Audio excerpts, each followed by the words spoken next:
Hello there and welcome back to another video here on Wristwatch Revival. My name is Marshall. Thank you so much for coming along.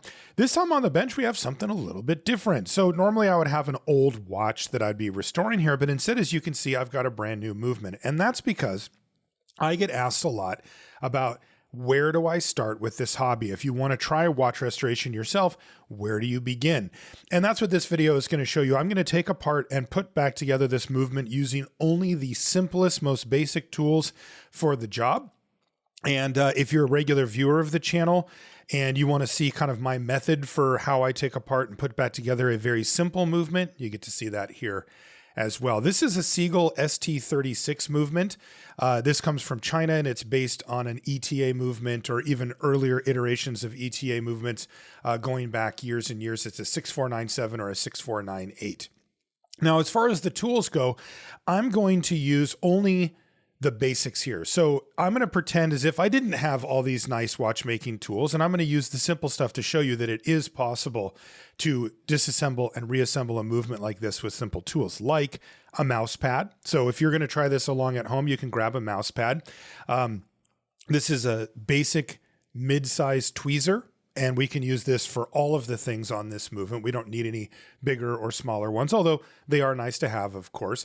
And then a set of screwdrivers. This is just 4 screwdrivers. These are nice ones. These ones are made by Horatech. They have aluminum shafts and they have stainless steel blades as well that are replaceable so that if they wear out, you can replace them. As you can see, there's 4 of them here ranging in size from 0.8 millimeters all the way up to 1.4 millimeters, which will basically cover all your bases for a basic movement like this. Now we can also use the casing cushion that we have here to set the movement on top of. And then of course we'll need some type of magnification. This loop does a fine job and it'll allow you to look up close because none of us actually have eyes that are good enough to do fine close-up work. You might be able to see the movement okay, but like when it comes to stuff down the line, like oiling and troubleshooting, you'll need a loop. So here's the movement itself, and as you can see, it actually comes with hands on it. Now these aren't actual real hands meant to be used while the watch is running. These are placeholder hands that allow you to test whether, the motion is working, whether you can set the hands or not, basically, and they can be removed simply using the tweezers here. We'll just set them aside. Now, the minute hand was attached to the cannon pinion here. This is this part in the middle, and it is friction fit, meaning it's pressed into place. And that, of course, means that we'll need to take it off. Now, as you can see, it's part of the motion works. That's the part of the watch that sets the hands themselves. But in order to take it off, we're just going to use our tweezers to pry it upwards from the base, as you can see, and it'll just come right off. You can just be slow and gentle with that. You don't want to have it go flying across the room or anything like that. That part right there, by the way, that is the bottom of one of the wheels, the center wheel. We'll see that when we get a little bit further into the movement. Now, this part right here is called the click. It acts as a ratchet, meaning that it allows this wheel to turn one direction, but not the other. Now, if you have wound up the watch at all, like you can see this one's running, we'll need to let down the mainspring. And what we do is simply move the click out of the way by turning the crown a little bit and then letting the crown slip through our fingers by loosening the tension barely until there's no more power left in the watch. And once you get to that point, you can see the balance wheel will stop spinning. Now, if you take a close look at the screws on the top of the movement here, these ones all look similar, and they are. They're actually all the same, and they hold the bridges into place. I'm going to use the black screwdriver here. This is the 1 millimeter one.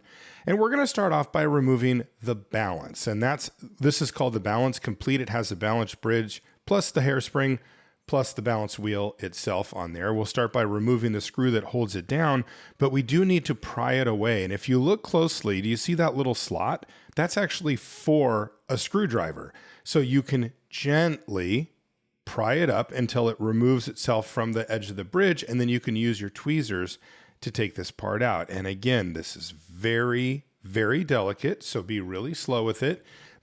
And then when you get it over to the mat, you want to be careful to set it down upside down like this. It's just good practice to set it this way so that you're not putting pressure on that spring.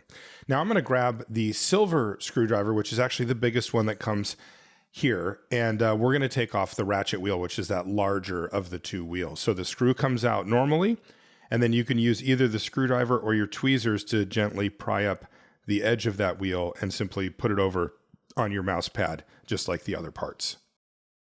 And if you look closely, you'll also see that the hole in the middle of that is a square, and that'll come in handy later on when we put it back together. Now, this is the crown wheel that we need to remove, but this one has a very particular screw on it that you maybe have never even seen before.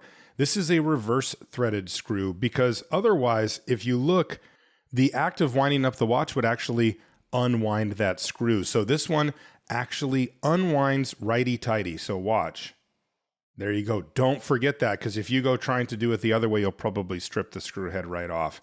Otherwise, it just comes out like a normal screw beyond that, and then you can take the crown wheel away. But there is one more part that's a little bit hidden. There's actually a metal shim on that inner post there, and you want to take that with it as well. Because if you were going to be doing a cleaning on this movement, for example, that part would want to be cleaned as well. And turning our attention back to the movement, the next part we'll take off is the click. That's comprised of 3 components. There's the click screw, the click itself, and then there's a very small click spring underneath as well. And you can take a look at the screw here. You can see that it's flat on the bottom. Sometimes they're even shouldered, though this one happens to not be. And now we can remove the click itself, which is that piece of metal that's kind of a funny shape. It almost looks like a chicken or a bird or something like that, maybe. At any rate, and you can set that aside. And as I mentioned, below it is a circular click spring. That's it right there, with one little end that points down and one little end that points up. Those are the 3 components to the click, so we can set those aside. And now we need to deal with some of the heavy hitters here on the movement side. So there's 2 main bridges on the upper portion. The one that we're going to start with here is called the barrel bridge, and it's held in place by these 2 screws.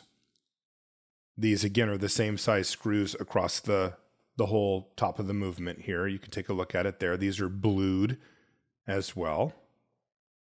These ones are likely just chemically blued, but a true blued screw will be done using heat. And with the screws out of the way, you can use your screwdriver. Do you see that little slot on the side? Once again, that's made for the watchmaker to use a screwdriver, and there's one along the other edge of that same bridge. And then once the bridge is free, you can remove it and set it aside with its screws. As I mentioned, there's usually 2 main bridges on the top of a watch like this. This one actually has 2 main ones plus an extra little small one. But do you see these 3 screws here? And then there's the 4th on the side. These all will hold down what we call the train wheel bridge, which is this long bridge that goes over the center of the movement. So we'll remove those 3 screws. And then once again, we'll just set them aside.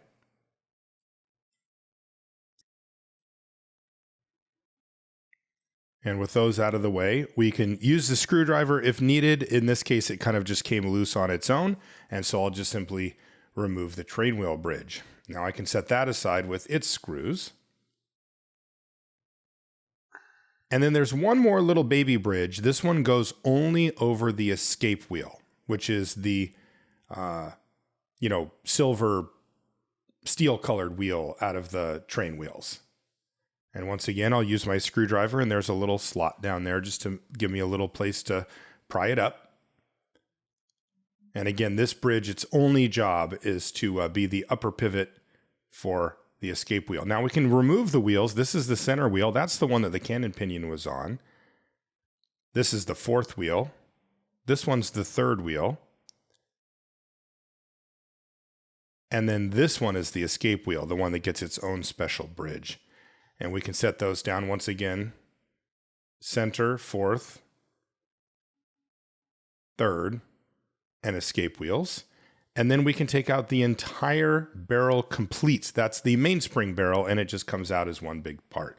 Now, the last 2 screws on this side are there to hold down the pallet fork bridge. I'm going to use the red screwdriver on this one. That's the 1.2 millimeter blade. And I can take out these 2 small screws. Now, these ones are different from the others. These are much smaller, and they have a flatter profile so that they can fit in there and not get knocked into by any of the parts. And once again, I'm gently going to use my screwdriver to lift up this bridge so that I can remove it without damaging the pallet fork which lies underneath it. So there it is. It comes free. And that's the pallet fork right there. Make sure that you lift straight up when you pull that out. It does have a pivot on the bottom, and you don't want to break it off by pulling it out to the side.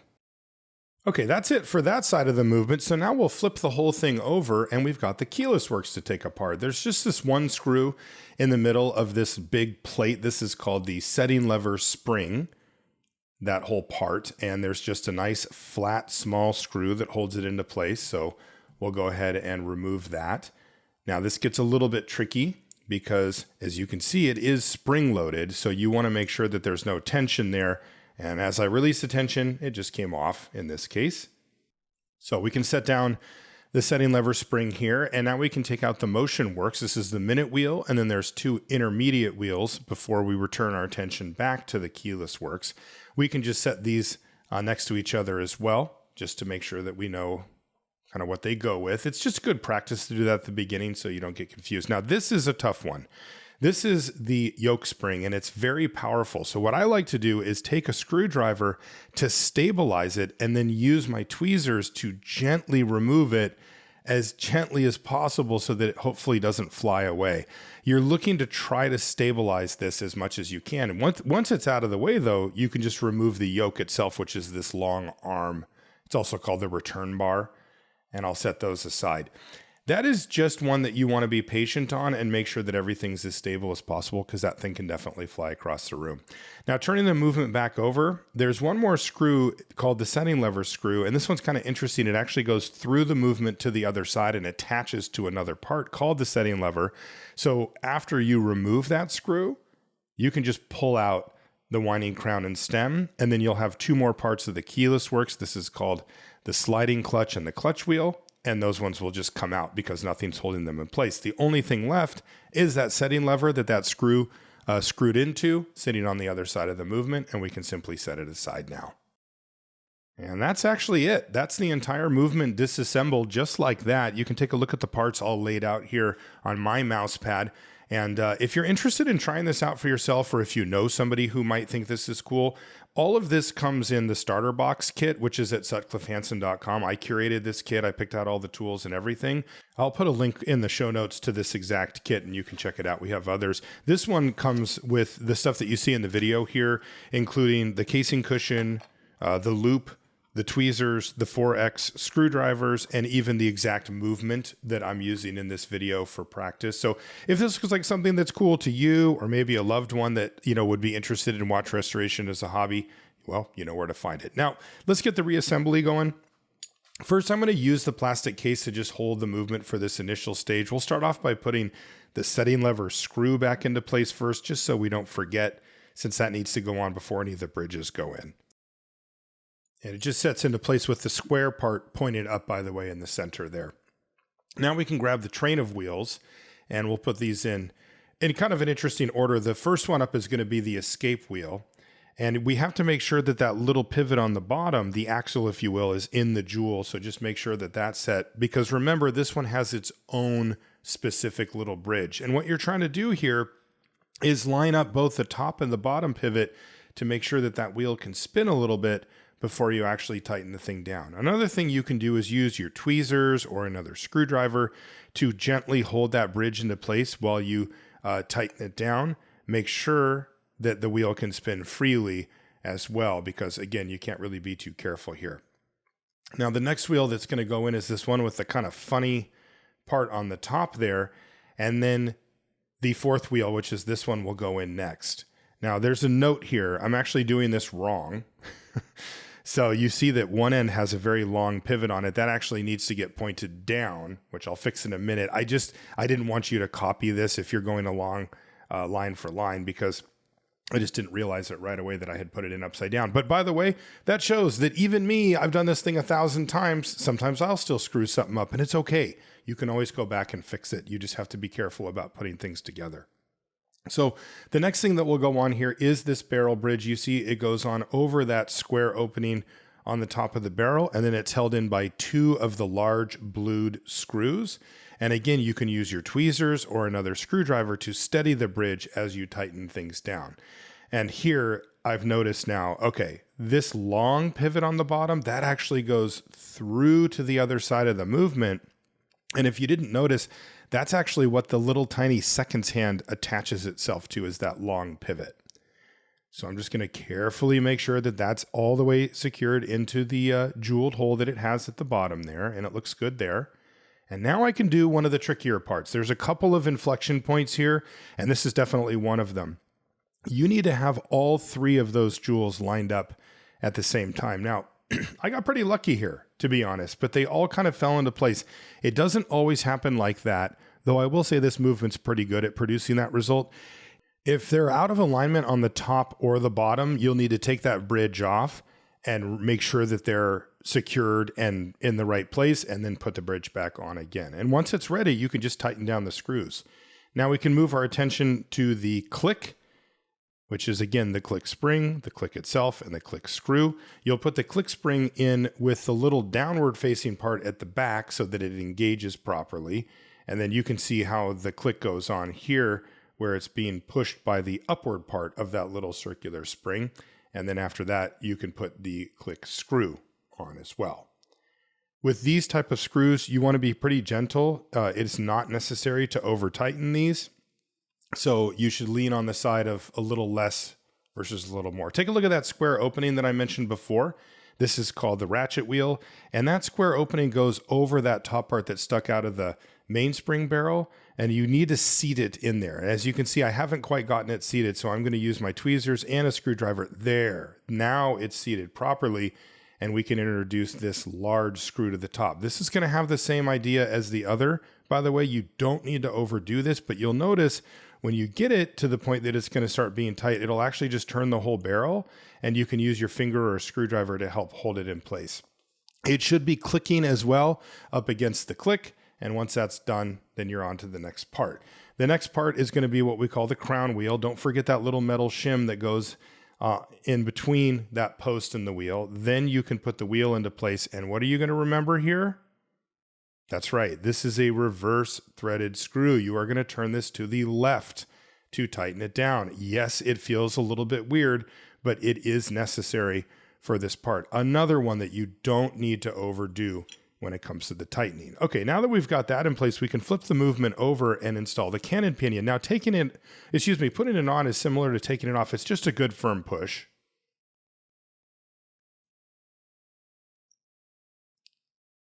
And there we go. You'll feel it kind of go over the edge and grab on. And once that's done, then the cannon pinion is in place. That means that we can now put on some of the keyless works. So the first thing to do is to put on this clutch wheel. Now you want the jaggedy parts facing in towards the movement. And here, one side of the sliding clutch looks kind of jaggedy, and one looks like the top of like a rook or a castle. The rook or castle side goes in towards the movement, so the two jaggedy sides can interact with each other.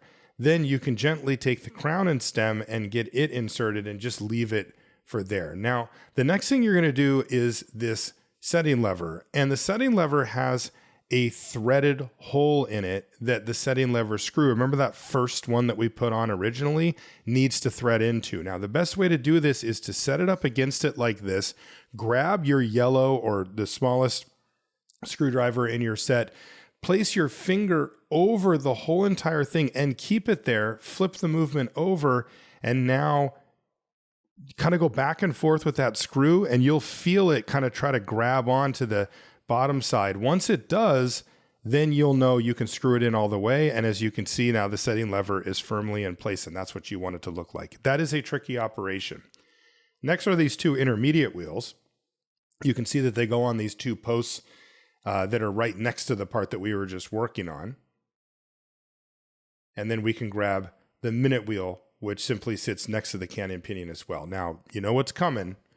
We got to put on the yoke and the yoke spring. Now, you'll notice that the yoke also has a tip on it that points inwards towards the movement. And once it gets seated, you can see that the sliding clutch moves with it back and forth as that bar kind of sits in the groove of the sliding clutch. And now you can do the tricky part. This is very similar to the reverse of what we did, but you're going to want to set this spring roughly into place and then use a screwdriver to stabilize it. And then watch what I'll do. That didn't work, but be careful. You push down and pull back, and you can drag that thing into place. and then very carefully make sure that everything's seated and that it looks good, and then grab the setting lever spring as well as the screw that goes with it. And you want to don't waste your time with this part, because that spring sitting there is kind of ready to fly, and this spring that you put on top actually acts as a cover plate for it to hold everything in place. Now, this gets a little bit weird because you want to line it up with the posts as well as the screw hole, but as you see, it won't sit flat yet because the spring part isn't engaged. So what you can do is grab your red screwdriver and screw this down, not quite all the way. Just get it so that it's starting to get a little bit more snug, but don't tighten it down. Now grab your tweezers and move the spring end so that it engages with the setting lever there. And once it does, now you can grab your screwdriver again and then tighten it down the rest of the way. There, job done. And you can test it out by pulling and then pushing it back in and making sure that it clips over from one position to the next. So that's the keyless works and the motion works all put back together. So that's nice. Now we can flip the movement back over once again, and we'll go for the pallet fork and the pallet fork bridge with the two screws that hold it. Once again, you can use the plastic container to kind of level it out, just to make it a little easier to work on, if that's better for you. And as you can see, there's a very small pivot on the bottom and top of the pallet fork. So you need to line up the pivot with that bottom jewel. And now you can take the bridge and you can gently set it into place. And the top pivot is, of course, jeweled into that bridge. This is, once again, a very delicate. It's not actually that hard. It's just very delicate. If you use your loop, you'll be able to see when it's engaged. And what you can do is you can use a screwdriver to apply a tiny bit of pressure to the bridge, and then your tweezers to gently manipulate the arms and the back of that pallet until you know that it has actually seated itself into those jewels. And one way you can work on this also is you can put these screws in and do the same thing that we just did, which is you screw them down, but not all the way. You don't tighten them. You just wait until they just barely seat. And what you can do then is you can wind up the watch a little bit and then take your tweezers and just gently touch the sides of that arm of the pallet fork. And if it jumps back and forth on its own, you should be good to go. And now you can go ahead and tighten it down. If it doesn't jump back and forth, keep messing with it until it's seated properly. Okay, here's the big moment of truth. You can take the balance and try to make sure, again, that the bottom pivot is seated, and then gently, gently set it down until everything lines up. And then you can, oh, look at that. We got it right away. That was pretty lucky, but you can mess around with the balance just to make sure that it gets seated and hopefully starts running. Now, I will remind you, you do need to wind up the watch a bit, or it won't start up like that, even if you do it correctly. So make sure there's some wind in the watch, and then do the same thing of tightening it down. And that is the joy of taking apart and putting together something really cool, really mechanical, a little bit on the nerdy side, and right up my alley. This is, I'm telling you, if you try this, it is such a great feeling to see that balance going again. There's really nothing like it in any hobby that I've done. And it's a very, very rewarding thing to do. And this is just the beginning. This is just on a more simple movement to use for practice that you can do over and over again. I'm going to go ahead and throw the hands back on just because I want to show you how you can do it with, and that you don't need like a special tool to do it. Now that's the extended fourth wheel pivot there, if you remember, and that's where this little hand is going to go on top of. And again, just be really gentle with this. Just lay it onto place and then simply press it down over the pivot. And that's it. We've got a running watch again. We went from fully assembled to fully disassembled to fully reassembled using only the most basic tools. As I've said, you can get all of this stuff in the kit on Sutcliffe Hansen, but you can also piece this together yourself, or you can build up your tools over time. You can use anything comparable to these tools and they'll all work the same. So however you do it, I highly recommend this as a hobby. Watch restoration has been one of the most rewarding hobbies I've ever done. And if you're partial to mechanical stuff, if you like cars, if you like working with your hands, if you like restoring things, or if you know somebody who's like that, I think this is a hobby you should definitely try out. And I really hope you do. Thank you so much for hanging out with me for this one. A little different, but we'll see you next time.